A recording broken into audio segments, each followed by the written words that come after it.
பிறந்த குழந்தை முதல் 18 வயது வரை உள்ள குழந்தைகளுக்கான இலவச இருதய மருத்துவ ஆலோசனை முகாம் ஆகஸ்ட் 2 வரை கோவை KMCH மருத்துவமனையில் நடைபெறுகிறது. முன்பதிவிற்கு 8754887568. Experience senior living inside Chennai from Elements starting at rupees 85 lakhs. Call 9790399039. Kongunadu மக்கள் தேசிய கட்சியின் சார்பாக ஊடக நண்பர்கள் அனைவருக்கும் வணக்கத்தை தெரிவித்துக் கொள்கின்றோம். திருப்பூர் மாவட்டத்தை இயக்க ரீதியாக இரண்டாக பிரித்து திருப்பூர் மாநகரத்தை 2 பகுதிகளாக பிரித்து திருப்பூர் வடக்கு மாநகரம், தெற்கு மாநகரம் என்று செயல்பாடுகளை வேகப்படுத்துவதற்காக 2 மாவட்ட செயலாளர்களை போட்டிருக்கிறோம்.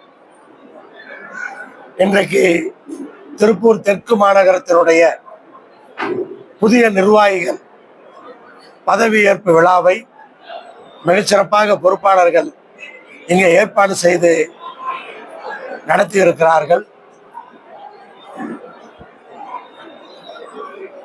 திருப்பூரை பொறுத்தவரை ஜவுளி தொழில் பாதுகாக்கப்பட வேண்டும், ஏற்றுமதி பாதுகாக்கப்பட வேண்டும். மிகப்பெரிய வாய்ப்புகள் இன்றைக்கு திருப்பூரை தேடி வருகின்றது. பங்களாதேஷிலே பல பிரச்சனைகள் இருக்கின்ற காரணத்தினால் பல ஏற்றுமதி ஆர்டர்கள் திருப்பூரை நோக்கி வருகின்றன. அதே போல இங்கிலாந்தோடு நாம் வரியில்லாத ஒரு ஒப்பந்தத்தை இந்திய அரசு ஏற்படுத்தி இருக்கிறது. அதன் மூலமாக இங்கிலாந்துக்கு நிறைய ஏற்றுமதி செய்வதற்கான வாய்ப்பு இருக்கிறது. இங்கிலாந்திற்கு இப்போதே திருப்பூரிலிருந்து பல 1000 கோடிகளை நாம் ஏற்றுமதி செய்கிறோம். இந்த புதிய ஒப்பந்தத்தின் காரணமாக இன்னும் நிறைய ஏற்றுமதி செய்வதற்கு வாய்ப்பு இருக்கிறது. அதன் மூலமாக வேலை வாய்ப்புகள் பெருகும். வீழ்ந்து கொண்டிருக்கிற ஜவுளி தொழில் மீண்டும் எழுந்து சிறப்பாக ஓடுவதற்கு வாய்ப்பு இருக்கிறது. ஆனால் அரசாங்கம் அதை கருத்தில் கொண்டு ஏற்றுமதியாளர்களுக்கு கொடுக்கின்ற வங்கி கடனுக்கு வட்டி வீதத்தை குறைக்க வேண்டும். எப்படி இன்றைக்கு ஒப்பந்தங்கள் போடப்பட்டிருக்கிறது, ஏற்றுமதியாளர்கள் தயாராகின்றார்கள், ஆனால் வட்டி வீதம் அதிகமாக இருக்கின்றது. ஆனால் வட்டி வீதத்தை ஏற்றுமதியாளர்களுக்கு 5% குறைக்க வேண்டும். குறைத்தால் இன்னும் பல மடங்கு அந்நிய செலாவணி இந்தியாவுக்கு வருவதற்கு வாய்ப்பு இருக்கிறது. ஆனால் வட்டி சலுகை கொடுத்தால் நிறைய பேருக்கு வேலை கிடைக்கும், நிறைய ஏற்றுமதி ஆவதற்கு வாய்ப்பு இருக்கிறது. அதன் மூலமாக அந்நிய செலாவணி அதிகமாக வரும், இந்தியாவினுடைய பொருளாதாரம் மேம்படும். அல்லது வட்டி சலுகை கொடுப்பதற்கு அரசு கண்டிப்பாக முன்வர வேண்டும். அதே போல இன்றைக்கு விவசாயிகளுக்கு கொடுக்கப்படுகின்ற பயிர்க்கடனுக்கு சிபில் ஸ்கோர் ஒரு மிகப்பெரிய பிரச்சனையாக இருக்கிறது என்பதை எல்லோரும் அறிவர். சிபில் ஸ்கோரை மாற்ற வேண்டும், சிபில் ஸ்கோர் கேட்கக்கூடாது என்று பல போராட்டங்கள் செய்த பின்னால் இப்போது தேசிய வங்கிகளிடமிருந்து NOC வாங்க வேண்டும் என்று புதிதாக மாற்றி இருக்கிறார்கள். தடையில்லாத சான்றிதழ், நோ அப்ஜெக்ஷன் சர்டிபிகேட், ரெண்டும் ஒண்ணுதான். சிபில் ஸ்கோர் கேட்டாலும் ஒண்ணுதான், தேசிய வங்கியிலிருந்து NOC கேட்டாலும் ரெண்டும் ஒண்ணுதான். அதனால இந்த மாற்றம் என்பது விவசாயிகளுக்கு பயன்படாது. அரசு இதை போல ஒரு உத்தரவை போட்டு இனிமேல் சிபில் ஸ்கோர் கேட்க மாட்டார்கள் என்று சொல்லி இருக்கிறார்கள். ஆனால் சிபில் ஸ்கோர் கேட்பதும் என்ஓசி கேட்பதும் இரண்டுமே ஒன்றுதான். ஆனால் அதை கைவிட வேண்டும். விவசாயிகள் என்ன நிலைமையில் இருக்கிறார்கள் என்பது அரசாங்கங்களுக்கு தெரியும். அவங்ககிட்ட போயிட்டு பெருசா தொழில் பண்றவங்ககிட்ட கேட்கிற சிபில் ஸ்கோர்லாம் அங்க கேட்டா எப்படி? 10 கோடி 20 கோடி 50 கோடி மினிமம் 1 கோடியாவது தொழில் பண்றவங்க கடன் வாங்குவாங்க. ஆனா விவசாயிக்கு எவ்வளவு கடன் கொடுக்குறோம்? 75,000, 1 லட்சம், 2 லட்சம், 3 லட்சம், 4 லட்சம். அந்த விவசாயிகிட்ட போயிட்டு நீ என்ஓசி வாங்கிட்டு வா, சிபில் ஸ்கோரை காமி, அது முடியாது. ஆனா விவசாயத்தை வாழ வைப்பதற்கு இது மாதிரி தடங்கல்களை அரசு ஏற்படுத்தக்கூடாது. உடனடியாக அந்த என்ஓசி வாங்க வேண்டும் என்று சொல்லி இருப்பதை நிறுத்த வேண்டும். கட்சி வலிமையாகும் போது கூட்டணிக்கு தலைமையேற்கின்ற கட்சி தலைவர் தானாகவே அதிக தொகுதிகளை தருவார். கேட்க வேண்டிய அவசியம் இல்லை. அது இன்னொருத்தர் சொன்னதுக்கு நான் எப்படி பதில் சொல்ல முடியும்? அவர் வந்து ஒரு நியாயத்தோட அவர் சொல்றாரு. அதுக்கு போய் நான் எப்படி அதை விமர்சனம் பண்ண முடியுமா, குறை சொல்ல முடியுமா? ஆனா இன்னொரு தலைவர் சொன்னதை போயிட்டு அதுக்கெல்லாம் நம்ம பதில் சொல்ல முடியும். அதனால என்ன பிரயோஜனம் இருக்கு? ஏதாவது பிரயோஜனம் இருக்கா?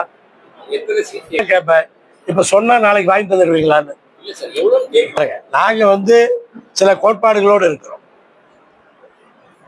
4 சுவற்றுக்கு உள்ளே பேசுவதை வெளியில பேசுகின்ற பழக்கம் எங்களுக்கு கிடையாது. தொகுதிகளை பற்றி, கூட்டணியை பற்றி பேசுவதெல்லாம் இன்னும் நேர காலம் இருக்கிறது. டிசம்பருக்கு அப்புறம் தான் அதெல்லாம் நடக்கும்.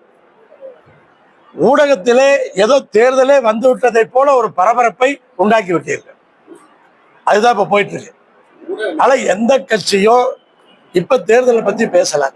அதிமுகவும் பிஜேபி எதுக்கு இவ்வளவு சீக்கிரம் கூட்டணி போட்டாங்கன்னு தெரியல. போட்டுட்டு அவங்க அனுபவிக்கிறது போதாதான்? வேற பிரச்சாரம்ங்கிறது இப்ப பிரச்சாரம் ஆரம்பிச்ச மாதிரி நீங்க அந்த கூட்டங்களை பிரச்சார கூட்டங்கள் சொல்றீங்க.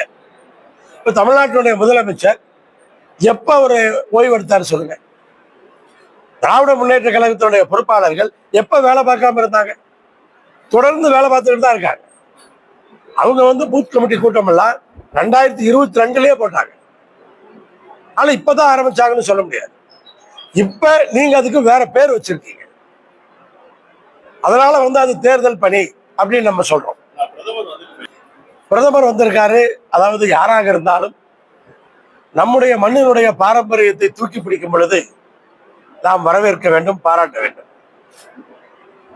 இன்னைக்கு ராஜராஜ சோழனையும் ராஜேந்திர சோழனையும் பற்றி மிக பெருமையாக பேசி இருக்கிறார். ஜனநாயகமே தமிழ் மண்ணிலிருந்து தான் இந்த நாட்டுக்கு கொடையாக கொடுக்கப்பட்டது என்று ஒரு மிகப்பெரிய கருத்தை சொல்லி இருக்கிறார். அந்த ஜனநாயகத்தை தமிழ்நாட்டிலே இன்னும் நாம் காப்பாற்றுகிறோம். அதே ஜனநாயகம் மற்ற மாநிலங்களிலும் வேண்டும். நம்ம வந்து ஜனநாயகத்தை சோழர் காலத்திலிருந்தே குடவோலை மூலமாக அதை எல்லா மாநிலங்களுக்கும் நாம் தான் கொடுத்தோம் என்று பிரதமரே ஒப்புக்கொண்டு இருக்கிறார். அப்படி இருக்கும் பொழுது தமிழ்நாட்டில் இன்றைக்கும் அதை நம்ம வச்சுட்டு இருக்கோம். ஜனநாயக முறைப்படிதான் நம்ம எல்லாத்தையும் நடத்திட்டு இருக்கோம். மற்ற மாநிலங்களிலும் அதை செய்ய வேண்டும் என்பதுதான் பிரதமருக்கு நாம் வைக்கின்ற கோரிக்கை. பிரதமர் வந்து கங்கை கொண்ட சோழபுரத்துல அவர் வந்து கண்டிப்பா கலந்துக்கிட்டது, அதுக்கு ஒரு ஹைலைட் கொடுத்தது, அதையெல்லாம் நம்ம வரவேற்கிறோம், பாராட்டுறோம். தவறு அது பேச வேண்டியதில்லை.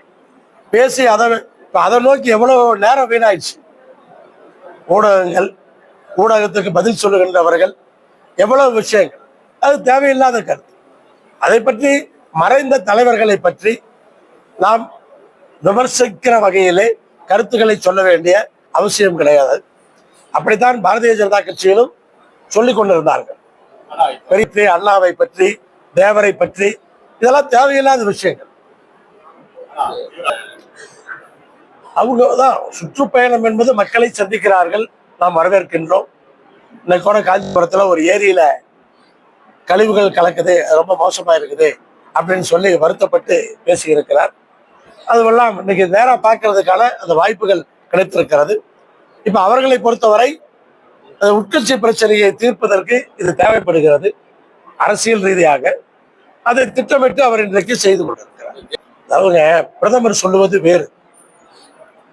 பிரதமர் சொல்லுவது எல்லா மாநிலங்களுக்கும் ஒதுக்குகின்ற நிதியை தமிழகத்துக்கு மட்டும் சிறப்பல்ல, எல்லா மாநிலத்துக்கும், அதாவது நம்மை போல இருக்கிற மாநிலத்துக்கு 6 லட்சம் கோடி ஒதுக்கியிருந்தா இங்க 3 லட்சம் கோடி ஒதுக்கியிருப்பாங்க. அது ரெகுலரா வர்றது. ஆனால் குறிப்பிட்ட சில விஷயங்களை வேண்டுமென்றே நிறுத்துகிறார். கல்விக்கு கொடுக்க வேண்டிய நிதி, கோயம்புத்தூருக்கும் மதுரைக்கும் மெட்ரோ ரயிலுக்கான அந்த ஒப்புதல், எய்ம்ஸ் மருத்துவமனைக்கான நிதி, இப்படி பல்வேறு விஷயங்களை குறிப்பிட்டு சொல்லுகின்ற அளவிற்கு அதையெல்லாம் கொடுக்க மாட்டேன் என்று சொல்லுகிறார்கள்.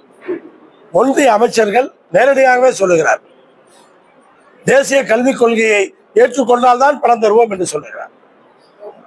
அப்படிதான் ஒவ்வொன்றாக சொத்து வரியை ஏற்றினால்தான் நிதி தருவோம், இல்லைன்னா உள்ளாட்சிகளுக்கு நிதி தரமாட்டோம் என்று ஒன்றிய அரசு சொல்லுகிறது. மக்கள் என்ன நினைக்கிறாங்க? சொத்து வரியை தமிழ்நாடு அரசு ஏற்றிவிட்டது நினைக்கிறார்கள். ஆனால் மின்சார கட்டணமாக இருந்தாலும் சொத்து வரியாக இருந்தாலும் ஒன்றிய அரசினுடைய அந்த கட்டுப்பாடுகள் அதை சாட்டிஸ்ஃபை பண்ணலன்னு சொன்னா பல ஆயிரம் கோடி உள்ளாட்சிக்கு வராது. உள்ளாட்சியில் நம்ம ஒரு ட்ரைனேஜ் போட முடியாது, ஒரு ரோடு போட முடியாது, ஒரு கழிவறை கட்ட முடியாது. இதெல்லாம் நம்ம கொடுக்கிற பணம் தான், அவங்க எங்கேயோ உருவாக்கி வர்றதல்ல. நம்ம கொடுக்கிற ஜிஎஸ்டி தான், நம்ம கொடுக்கிற ஜிஎஸ்டில இருந்து வர்றதுதான் அது. ஆனா அது வேற, அது வேறு, முதலமைச்சர் கேட்பது வேறு.